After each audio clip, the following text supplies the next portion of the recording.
Hello મિત્રો, અવળી અવળી કેરી થઈ ગઈ છે, બધી એક સરખી થઈ છે. 8 માર્ચ ને રવિવાર છે આજ. બધી અવળી અવળી કેરી થઈ ગઈ છે.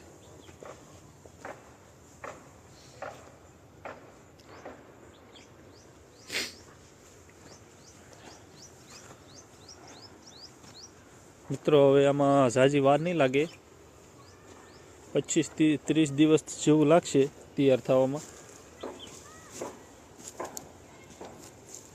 બધી એક સરખી છે,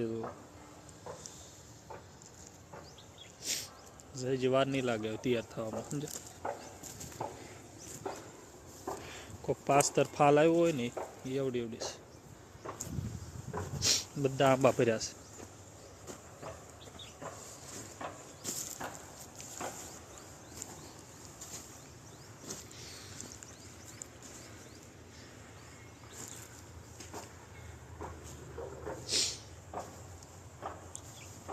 લાઈક કરજો, શેર કરજો મિત્રો, આગળ વિડીયા જોવા માટે. જો આ અક્ષરધામ મંદિર બને છે, હજી કામ ચાલુ છે સુરતમાં.